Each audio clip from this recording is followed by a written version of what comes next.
back, everyone. We've got yet another video on change management practice in food manufacturing. And as I mentioned in the previous video, change management is something really near and dear to what I do, in that, one, I'm helping people change to become better food scientists by learning and growing and improving their practices. I help a lot of organizations change by helping them with innovation and product development, helping them with organizational strategy, helping them with growth and problem solving. And I like to think about thinking, and this is one of those wonderful spaces to be in, because change management is very topical related to food science, but it's also very topical related to adult education. So today I'm really delighted, because we're going to talk about a wonderful food scientist named Lone Jespersen, and she is just a wonderful, wonderful person and an inspiring leader. She is absolutely one of the world's best leaders in food industry change management, and she has developed a number of different models, and we're going to walk through some of those models today. So at the end of this video, we're going to be able to discuss Jespersen's food safety culture maturity model and identify organizational activities that require a food safety culture mindset. We're going to demonstrate, linking back to the previous video, how the Jespersen food safety culture model adapts Kubler, Ross, DMAIC, and ADKAR type concepts of change management. We just spent the previous video going through all the theory, and let's see how it's actually applied related to food safety and food safety culture. And then we're going to take some time and reflect on personal and organizational behaviors that you may have seen in organizations that you've worked for, and strategize how to encourage growth mindset and organizational growth along the change management continuum. Because one of the models that Lone Jespersen has developed is a really great matrix, and it is just a really nice stepwise approach to evaluating where your organization is, or where you are personally in your food safety mindset. So Dr. Lone Jespersen earned her PhD from the University of Guelph with Mansell Griffiths, and she is currently the principal and lead consultant for Cultivate Food Safety. She is currently based out of Switzerland, but previously was working for Maple Leaf Foods in the Mississauga office, which is where I got to meet her first. And since then, we've interacted a lot at a variety of different conferences, and I've really enjoyed learning from her and consider her someone that I aspire to adopt many of the different practices that she has. And when you see her, and those of you who are following along in Niagara College's class, I have shared a YouTube video that she did for Safety Chain, which is a food safety management enterprise resource management system.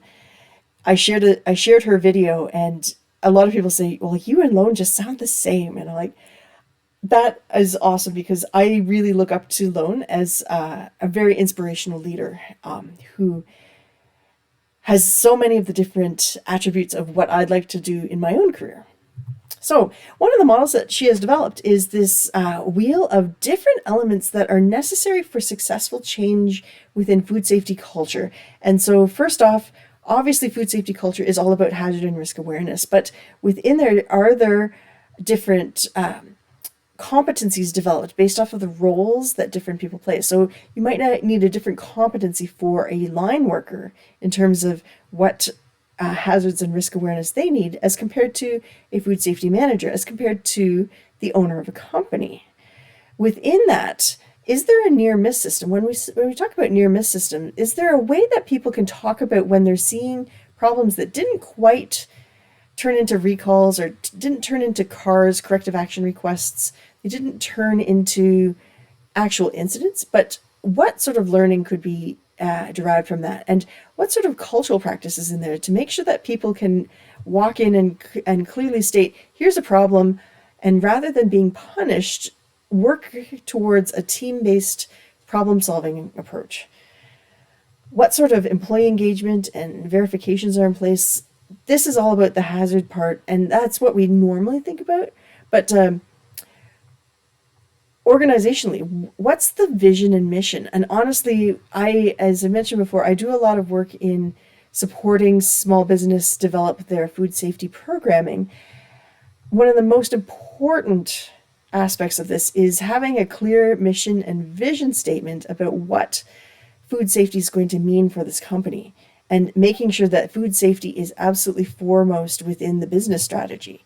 Because many different food safety auditors, I think of my friend Victor Mullial, who is in private consulting and food safety management.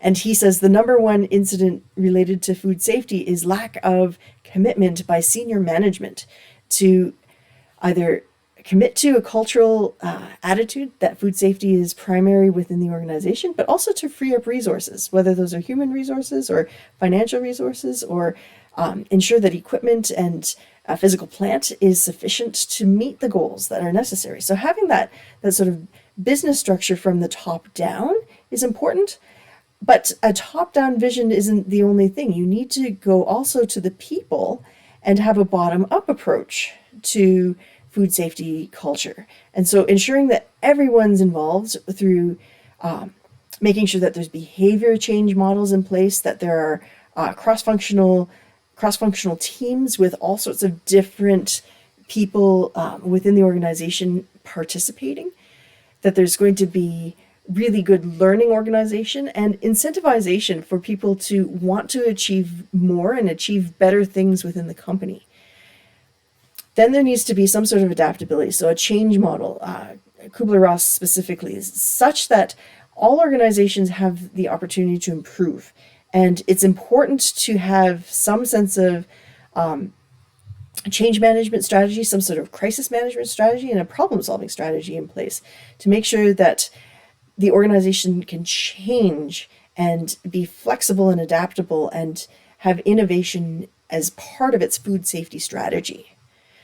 Last but not least, consistency. And so having really good documentation practices, having good accountability within the organization and within the org chart within the company. So when I say org chart, I mean the organizational chart. So what are the lines of communication?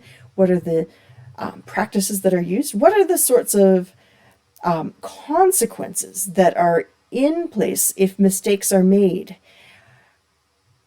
I've worked in many companies where immediately the first consequence of making a mistake related to food safety is immediate firing.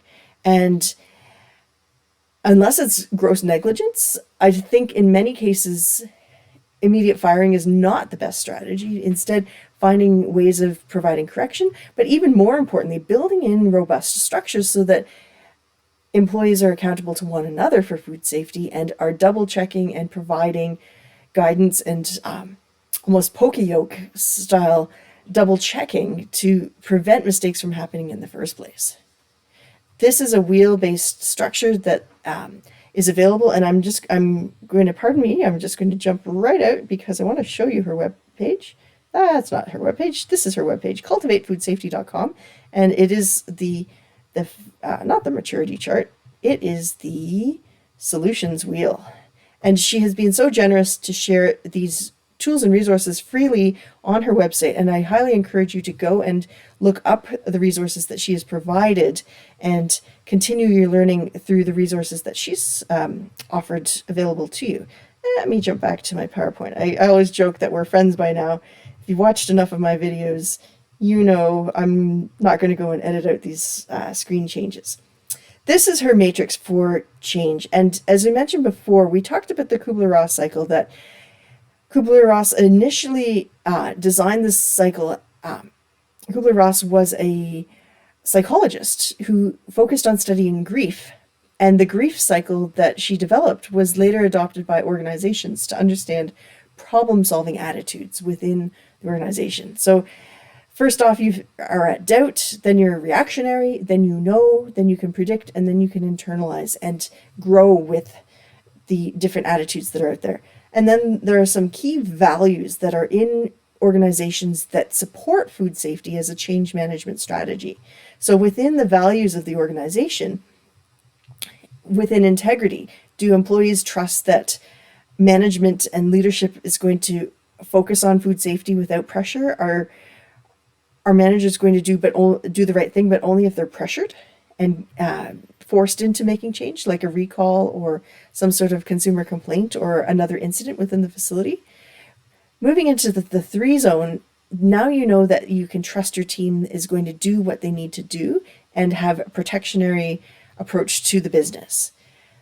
Moving into 4, we're looking at everyone has a role to play and can be trusted to make good decisions and perform better. And then last but not least, that internalized. That's where everyone, including frontline employees, they're trusted and celebrated for their role that they play in food safety. And you can see that continuum. I've worked with lots of companies that have been down in this low end space saying, there's nothing we can do, we can't make any change. And I'm like, what, you've got to go out there and use some of those other tools that we talked about in the previous video. Good persuasive language, building corporate culture, providing guidance from the top down, having clear communications, having useful and meaningful tools available to workers so that they can embrace this and use it as a means of learning and growth.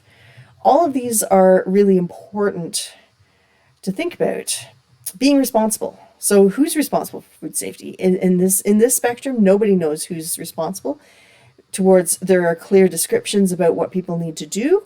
And moving down to here, everyone has a clear understanding of what their responsibility is, and everyone has a responsibility as well. So how about morals and ethics? We talked about that too. In the case of down here, it's where people would rather ignore problems that are occurring, or versus a reactionary approach, invest but only the bare minimum to meet those needs, versus we're doing the right thing, the right time, every time because we want to grow. And we're going to grow by that reputation of being moral and doing the right thing. Jumping down to the second dimension, she's got people systems. And so where do we provide rewards and recognition? And first off, in this negative space of doubt, people are competing or minimizing these food safety tasks, but they're only doing it because they're going to be punished if they don't do it. They're not doing it because it's natural to them, and they're not doing it because it's just a general expectation. Moving towards reactionary, people are doing things sporadically, but they haven't really internalized those attitudes. They're moving towards a space where there's positive recognition for positive and negative consequences that are out there, and systems of documenting what are the consequences of doing the right thing or the consequences of doing the wrong thing. Then moving towards rewarding teams collectively for improvements of food safety processes and procedures, and then down to being proactive and actually seeing opportunities to make things even better than what's out there. That continuum, again, I've seen groups across the board taking all sorts of different approaches. Communication, honestly, this one's a really critical one, where in really proactive food safety culture organizations, oftentimes it's just top-down instructions without any dialogue about what's being done or why things are being done. And in particular, there's not that dialogue with workers to even understand if the task is relative to what's being done by the workplace. I've seen it in many organizations where someone in an office will write standard operating procedure, but have never walked out onto the floor to see what sort of activities actually occur, and that operating procedure doesn't make sense at all to the workers. Then you can move along this continuum where you can see communication is out there, but only when there's problems. And if there's problems, then you go about doing fact-finding to do the problem solving rather than being proactive. Moving into the knowing space, there's more understanding, and it's being internalized to a certain level. Moving into the predictive space, more people are coming out of the woodwork in terms of being part of the food safety communication strategy. So starting to have workers communicate what's important. Perhaps having line operator as a team mentor to encourage new workers on what best practices are. It's so much more motivating when it's a peer-to-peer led training strategy than a top-down bringing in an external consultant to try and teach someone what to do. And then ideal is where you've got it becomes a habit and everyone immediately jumps in, and people feel like when they're contributing to the dialogue about food safety communication, that their voices are important and being heard. And so often, I think back when I worked at the inspection agency, one of the most important things that I would do is go and walk around in the space where the janitors were, walk around in the lunchroom, and hear from employees and try and hear what they were saying about what was being observed, and hear their attitudes about the workplace, and understand what was going on communications wise. If you heard intrinsically within that communication that people felt respected and people felt good about communicating problems, then you knew things were going well within that establishment. Whereas if you walked in and people, the first thing they did was either hide from you or grumble and rat out their leadership or rat out their other employees, well, then you know there's a challenge with communications within that organization. And so again, just a quick summary here. In the stage one, you've got really siloed communication that is backwards understanding what the organization needs. Then you've got problematic communication, moving towards fragmented but improved communication. Then you've got good quality conversations, and then you've internalized it and turned those conversations and dialogues into habits. So one other part to this matrix, actually three other parts, and one is adaptability to innovation. So are you innovating reactively when, let's say, for example, you're making changes only because you had a recall, versus you're doing innovation and making predictive changes because it's part of a normal cycle within your organization? How about embracing and driving change? Again, those two polar opposites, not wanting to do change because it's too difficult, or thinking that the world is too chaotic and therefore you're only going to respond to change as necessary, versus having autonomy within the system. I'm going to let you go to Lone Jespersen's website, cultivateFoodSafety.com, to actually get this document and read it through yourself. I don't want to read through everything, but just to summarize here, consistency in data and reporting, making sure that reports are meaningful and communicated effectively so that it can drive change and drive improvement, and drive also not just change and improvement, but drive pride.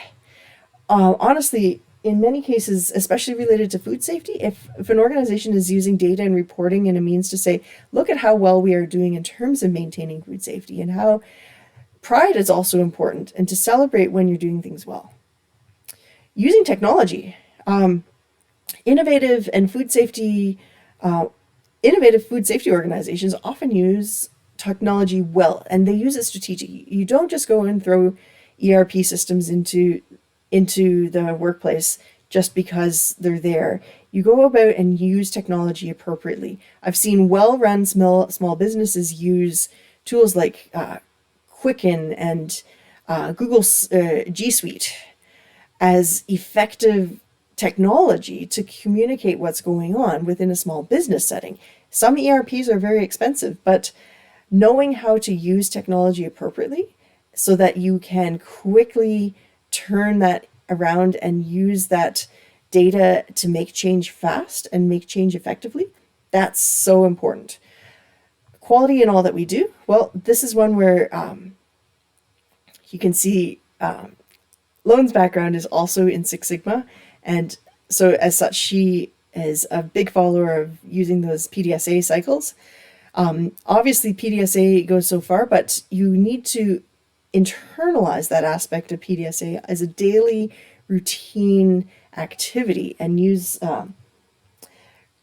the analyses, use the findings, use the problem solving that comes from there, not as a means of criticism, but as a means of growth. And last but not least, risk perception, so that organizations are either reactive to risk and haven't internalized them, versus anticipating and predicting risk as it's coming down the pipeline. There's a lot to digest in these slides. I highly encourage you to go and take a look at the cultivatefoodsafety.com website and take a look at a number of the resources. I've just summarized 2 of the resources for you, and she's got so many great tools available. And if you're working in a company, she is a wonderful consultant, and I encourage you to reach out to her. She's absolutely brilliant. And so just a quick summary here, we have seen those same Kubler-Ross type change attitudes where you've gone from denial and frustrating and putting up your back towards the problem, rather than finding really good decision making and integration of the different habits related to food safety specifically. So I'm going to leave you with a quote. Oh, and it's not from W. Edwards Deming. It is from the wonderful Lone Jespersen herself. Doing the right thing is not always easy, but it is always right. And you'd think that it sounds so apt for everything that we've been talking about over this past series of videos. It is often challenging to walk out there and say, this is the right thing and it needs to be done. But if you know it's the right thing, and I keep thinking of another person that was a wonderful mentor to me, Dr. Norm Borlaug. He taught at Iowa State University in a special graduate seminar when I was a graduate student there, and he said, when I know the facts and I know I'm right, I'm going to play my card and I'm going to play it hard. If you know that you are right and it's the right thing to do, and in the long term it's going to be a positive change, then it's worth the effort to do. And I think she's a great model of that perseverance. And look her up. She's wonderful. Reach out to her through LinkedIn. I am sure that she would love to have a chat with you and encourage you on your food safety journey. All right, that's my last slide. I will leave you there. Take care, and we'll talk to you soon.